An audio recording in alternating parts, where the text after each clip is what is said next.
Rolling. Abu sir, बहुत बहुत स्वागत है आपका एक बार फिर।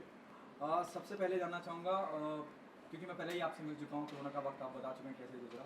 बिग बॉस चालू हो चुका है। आप क्या आपने देखा है कोई एपिसोड, कोई प्रोमो? आप क्या कहना चाहेंगे? मैंने देखा प्रीवियर भी और बाद में भी एपिसोड जो है वो सब देखे। एंड एक तो एक्साइटमेंट था ना कि बिग बॉस पे शुरू हो रहा है, तो मिस करना तो नॉट पॉसिबल था। I watch the show and I बस से कि कलर्स ने एक तरह से इस महामारी के बीच में जिस तरह से ऑर्गेनाइज किया था, बहुत अच्छा किया था।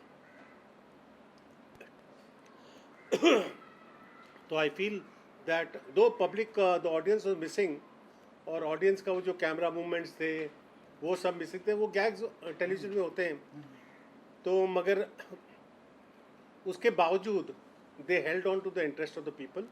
इंटरेस्ट आता गया, लोग आते गए, आर्टिस्ट इंट्रोड्यूस होते गए, and I feel it was a good show, it was well done. Nepotism को लेकर भी बहुत कुछ चल रहा है। सुशांत सिंह राजपूत की आत्महत्या के बाद से हाँ, ये भी कहा गया था कि बायकॉट करो बिग बॉस को, और इस तरह की सोशल मीडिया पे कई तरह के ट्रेंड चले थे। उस पर क्या कहना चाहेंगे? बेवकूफ़ियाँ हैं। एक हादसा हुआ है which was very very tragic, and man like Salman Khan का कोई कनेक्शन नहीं है इस मैटर में, ना कहीं कोई मामला आता है बाहर के कोई कनेक्शन है। तो बिग बॉस का क्या कनेक्शन हो गया? Because Salman Khan is there, बस सलमान खान का कोई कनेक्शन ही नहीं है इस ट्रेजिडी के साथ। तो नाइदर डज ही, जिस टाइप का आदमी है वो नहीं चाहेगा कि किसी के कामों में इंटरफियर करे बाय नेचर। और दूसरा, उनका कोई वो नहीं चाहते कि किसी भी आर्टिस्ट है। सुशांत सिंह राजपूत और उनके एज का डिफरेंस कितना है, वो नए एज के हीरो हैं। ये अपने they have lived their lives in the, as far as the screen life is concerned, and now they are mature superstars, and these are young stars who are coming up. वो जो tragic and था वो तो आज तक समझ नहीं आए, सब बौखला गए उस मैटर से कि सब कुछ होने के बाद नाम नमूद, काम काज, पैसा और शोहरत, दुनिया भर की सब चीज़ें थी, फिर भी कोई सुसाइड कमिट कर ले तो कुछ होगा, कुछ और भी क्या रीज़न हो मानते हैं सकता है। आप कि मीडिया भी कहीं रिस्पॉन्सिबल रही है? अब एम्स ने आके रिपोर्ट दी है कि वो सुसाइड ही था। मीडिया को आप ब्लेम नहीं कर सकते। मीडिया आपके आई बॉल्स कैच करना चाहती है, तो जो उनको उस वक्त सेंसेशनल न्यूज़ मिलती है उसको वो दिखा देते हैं। और उनका ये कहना था कि अगर सबसे बड़ी एंगर की बात ये थी कि जो लोग उसके आसपास थे उनका क्या रोल था इस सुसाइड में। ये ऐसे क्या, how do you come to a stage where you feel कि you cannot be helped and a man like him, ऐसा क्या उसके आसपास माहौल था जिसमें उनको ऐसा लगा कि उनके लिए कोई हेल्प है ही नहीं, कहीं वो रीच आउट क्यों नहीं कर सके किसी को? और ऐसे लोग कौन थे जो इनके साथ थे? That is what the media was investigating. And उसके माँ बाप चाहते थे कि वो जो लड़कियां थी आसपास या जो उनकी गर्लफ्रेंड थी ये पता लगाए पैसा कहाँ गया, ये कहाँ गया, वो कहाँ गया, सब इस पे पल रहे थे क्या? This was the issues that they were searching. But ultimately, it seems that they have not come to find out anything. And I hope that law prevails. That's all. Do you think the entire Bollywood, being a soft target, the entire Bollywood is held responsible for the drugs involvement and all? Why to blame each and every one? Drugs are bad for the youth in any case, anywhere. Any reason by which the press can use to uh, cry out that this is the worst thing on earth, our youth will be saved. And whether you connect it to Bollywood or to connect it to any level of society, you know, in universities, schools, this, that, कहीं भी आप connect करिए.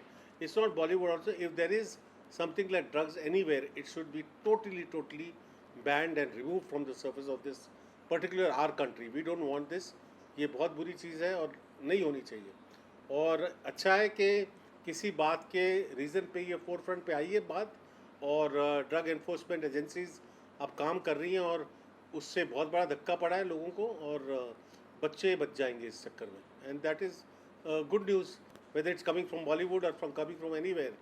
बाहर तो निकली ना बात, आज तक ड्रग्स की बातें कहाँ आती थी पेपर्स में? पिक्चरों में दिखाया जाता था कि कोई का पिक्चर आ गया ड्रग्स की, अब तो फ्रंट पेज न्यूज़ है ना, ड्रग्स ड्रग्स ड्रग्स ड्रग्स। तो उससे एक चीज़ तो फ़ायदा होगा ना कि माँ बाप थोड़ा अवेयर हो जाएंगे, बच्चे थोड़े अवेयर हो जाएंगे, स्कूल टीचर्स, प्रोफेसर्स और जो बड़े बड़े बॉलीवुड लोग हैं जानेंगे कि ये जो कर रहे हैं कोई किसी ने भी किया हो is not right for the younger generation to observe. वो अगर ऑब्जर्व कर रहे हैं ये चीज़ें, उनके एल्डर्स कर रहे हैं तो ये भी करेंगे, बच्चे भी करेंगे। So that is what it is wrong, and I am happy that the drug enforcement thing is there in place, and people are fighting to bring this curse on humanity to be ousted from the surface of this earth. अब sir as you said कि आपने big boss आप देख रहे हैं, निगाह बनाए रखी है, आपको क्या लग रहा है इस बार का जो कॉन्सेप्ट है सिद्धार्थ शुक्ला और गौहर इन सबको लाना, क्या जस्टिफिकेशन है, क्या एक्चुअली आप सब ने मेरे से आज ये काफ़ी इंटरव्यूज में सबने पूछा क्या है कि बिग बॉस 13 बहुत हावी हो गया था, हाँ और बिग बॉस 13 इतना हावी हो गया है कि उनका सीजन का बेस्ट सीजन बिग बॉस 13 है. Creative ideas were also very well played by the Big Boss people. The creative work that was done on Big Boss was also very well done. Camera work, artists, और जो लोग अंदर थे, they were exceptional. They were actually exceptional human beings. सब, मैं तो कहता हूँ कि मेल से लेके down to the last person out there, जो 2 हफ्ते 3 हफ्ते 4 हफ्ते जो भी रहा, वो कहते हैं ना कि सबके पाँव मिलके ये एक सक्सेस बनता है, सबके जो हाथ लगे उस पर, वो सब की वजह से वो सुपर सक्सेस है, कोई एक को नहीं दे सकते. बट अल्टीमेटली अब ये देखा जाता है कि जब वो कंपेयर, ये जो बच्चे आ रहे हैं अंदर, इनके ऊपर ये पूरा भार दो BB13 का पड़ेगा. तो अब क्या करेगा बिग बॉस? तो बिग बॉस ने क्या प्लान किया है कि उनके जो प्रीवियस सुपरस्टार्स हैं उनको घर में इंट्रोड्यूस करेंगे, उनके लेवल के लोग अंदर, सो दैट इंटरेस्ट बना रहे, उनके इर्द गिर्द रहे. तो इसलिए का carry forward BB13 into BB14. तो अभी तो एक ही आया आर्टिस्ट, अभी वो और भी आएंगे, वो आसिम आएगा, शहनाज आएगी, रश्मि आएगी, आरती आएगी, डाउन टू एवरीबडी. मेरे को लगता है सब वो जिसने पैन से मारा था वो आएगी, किसी न किसी भाव पे इधर उधर करके 50-60 दिन तो इसमें निकाल देंगे. आप भी जाएंगे? हाँ, पता नहीं चले. मैंने तो बोला कि मुझे बैंड लीडर बना दो, जो गाना गाने जाते हैं ना, कभी कोई इवेंट होता है या गाना गाने आते हैं, तो मैं बैंड लीडर बन के गाने वाने गा दूंगा उधर. तो that is what I was doing. Let's do it on a band. If they call me I definitely go. So but the thing is that के इनका जो मिक्स मनोरंजन होगा, उससे वो अब जो अंदर हैं उनकी क्या क्वालिटीज़, कुछ तो क्वालिटीज़ देख के उन्होंने लाए होंगे अंदर. पहले भी ऐसा ही था BB13 में. BB12 it seems was not that good. So BB कई बार सिलेक्शंस प्रोसेस में नज़र आते हैं कि बहुत अच्छे होंगे, आगे अंदर जाके they don't deliver the things that they want. But you don't know, जैसे दिन बढ़ते जाएंगे, किसी पे जजमेंट पास करना इतनी जल्दी नॉट राइट. 3-4 हफ्ते दीजिए तब पता चलेगा.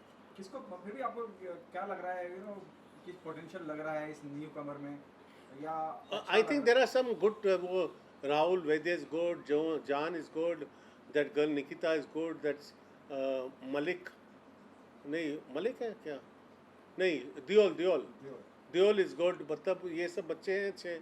फिर दैट अदर बॉय पंजाबी लड़का शापना, जो बॉडी बिल्डर, जो आसिम की जगह आएगा. मतलब उन्होंने क्या किया है कि उन्होंने क्या किया है कि वो कैलिब्रेट किया है कि ये इसके लिए, ये इसके लिए, ये इसके. अब सिद्धार्थ शुक्ला के लिए कोई नहीं, तो सिद्धार्थ शुक्ला ही अंदर आ गया. तो Siddharth Shukla is already inside the show. अब वो एक लड़का का कॉन्फ्रंटेशन है, वो उसके साथ झगड़ा हो रहा है दोनों का. वो थोड़ा हाइट का छोटा है, वो टीवी का एक्टर है, वेल नोन, क्या नाम है, Ejaz. So he is there in the show also. मैंने सुना इनका और सिद्धार्थ का झगड़ा दिखाने वाले हैं आज, ऐसा कुछ है. तो they are keep see try to understand. Bigg Boss का घर ना, वो अपनी स्टोरीज फॉलो करेगा. राहुल वैद्य का लव अफेयर शुरू होने वाला है, उसको फॉलो करें. धीरे धीरे वो ऑडियंस को इन्वॉल्व करेंगे. टीवी को वो जानते हैं बहुत अच्छी तरह, और वो जानते किस तरह से अपने श्रोताओं के साथ प्ले करें, जो देख रहे हैं लोग, उनको किस तरह से इन्वॉल्व करें. अब नए कैरेक्टर्स आए, उनके साथ आप मिलते, अब मुझे नाम तो याद आ रहे हैं, मुझे चेहरा तो याद आ रहे हैं, ऐसे लोग कनेक्ट होना शुरू होंगे. जब कनेक्ट होंगे तो उनके साथ कहानियाँ बनेंगी. फिर धीरे धीरे से ये पुराने फेसेस एलिमिनेट करेंगे, और 50-60 दिन वो इनको ही रन करेंगे. अबू जी, आप बिल्कुल इस तरह से कह रहे हैं कि जो किरदार पहले थे, आपके वक्त में थे, उन्हीं किरदारों को नए चेहरे दिए जा रहे हैं कि आप ये प्ले करेंगे, आप ये प्ले करेंगे. उनको बताते नहीं है कुछ, ये सब गेम ये ऊपर खेलते हैं कि ये लड़का इस स्लॉट में फिट होता है. अब क्या होता है, उस शो में जो स्लॉट्स क्रिएट किए गए थे वो स्लॉट्स थे ही नहीं. सब अपने ऐसे ब्लाइंड मैन बप पे गए थे, फिर स्लॉट्स बने ना, किसका क्या है क्या. एक तो उनके दिमाग में वेरी क्लियर होता है कि जो टेलीविज़न के एक्टर्स होते हैं उनका एक ड्रॉ होता है. तो टेलीविज़न की एक टीम तो होती ही होती है उनकी. इस शो में भी है, टेलीविज़न की एक टीम है, 3-4 एक्टर्स हैं जो प्रोमिनेंट टेलीविजन एक्टर्स हैं। अभी उनका क्या क्या होना है, रुबीना क्या नाम है उसका, रुबीना, वो मुझे लगता है क्वाइट अ गो लड़ाकू टाइप होगी शो के अंदर, उसमें काफ़ी उसके झगड़े वगड़े होंगे, वो लगता है मे बी उसका नेचर होगा वैसा। तो उसके हस्बैंड भी हैं साथ में। अब वो किस किस को रखेंगे अंदर और किसको एलिमिनेट करेंगे पहले 15 दिनों में, दैट वी हैव टू सी।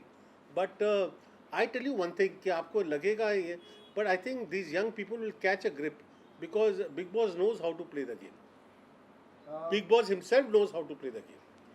वो खिलवा अंदर डाला हुआ है, किसी को पता नहीं कि उनको गेम खिलाया जा रहा है, वो उनको लगता है कि हम खेल रहे हैं, but it's not like that, उनको खिलाया जाता है वो अंदर। क्योंकि आप तो 23 घंटे देखते हो, आप तो 1 घंटा देखते हो, वो 23 घंटे में बिग बॉस अपनी गेम खेल रहे होते हैं। बिग बॉस उनको खिला रहे होते हैं, लड़ा रहे होते हैं, पंगे लगा रहे होते हैं, ये कर रहे होते हैं, वो कर रहे होते हैं, ये कर रहे होते हैं, उससे वो फिर वो निचोड़ आपको 1 घंटे में नज़र आता है कि ये ग्रैब हो गया, ये ग्रैब हो गया, और कहानी की लाइन बनना शुरू हो रही है। लव अफेयर शुरू होंगे तो कहानी की लाइन एक बनेगी, नफरत की लाइन एक तरह बने, झगड़े दिखाने गौर और सिद्धार्थ के झगड़े हुए होने शुरू हो गए। So all these things are coming up, that's it.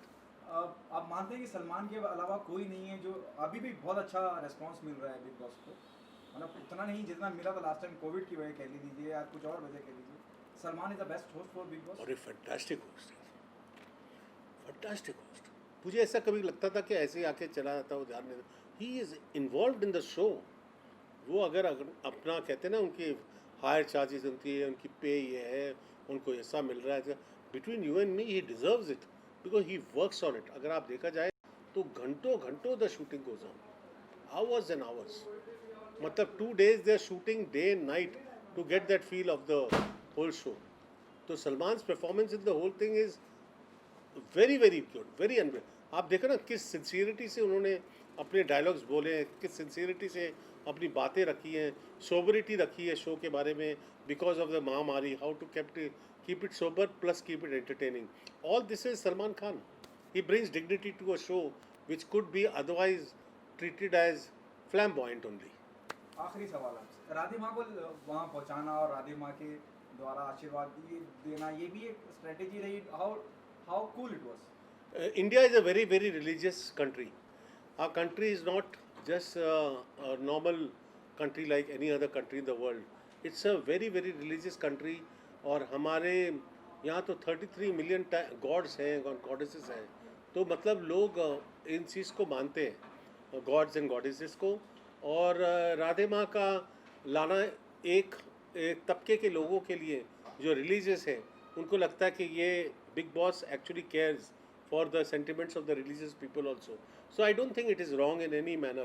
They are not showing any particular, Radhe Ma doesn't represent any particular thing. She is just a very big, loved by people as a spiritual thinker and blessings उनके लेते हैं. And I think it was okay. I enjoy anything that Big Boss does. वो सोच के करते हैं, कुछ ना कुछ तो उनका होता है। कभी वो जैसे वो अभी जो आगे आगे क्या क्या आएंगे, you just don't know. But इस महामारी में राधे माँ का आना एक तरह से अच्छा हुआ, क्योंकि लोग ने सोचा चलो यहाँ ब्लेसिंग्स भी ले लो, हमारी ये ख़त्म तो हो ये मुसीबत। बिग बॉस का शुरू होना एक तरह से लोगों के दिमाग में ये भी डालना है कि भाई ये महामारी अब ख़त्म हो रही है, दिवाली आ रही है सामने, नवरात्रि शुरू होने वाली है 17-18 तारीख को। तो इस वजह से लोगों के दिमाग में आई होप कि दिवाली सेलिब्रेट हो हमारी कंट्री में, and people go out and buy the stuff and the crackers burst, and चलो all festivals put aside, Diwali put aside, Diwali तो celebrate हो जाए. That is what my wishes are, and I pray to God and pray to everybody and do all the way, just pray that we celebrate our Diwali by keeping fit, fine and healthy, and nobody falls sick, and nobody, God forbid, that illness stays in anybody's house and it goes away. India से चले जाए. That's what I believe. Thank you so much. थोड़ा सा कटोरी मार के बात करो, स्पीकर में को माइक में को निकाल लो।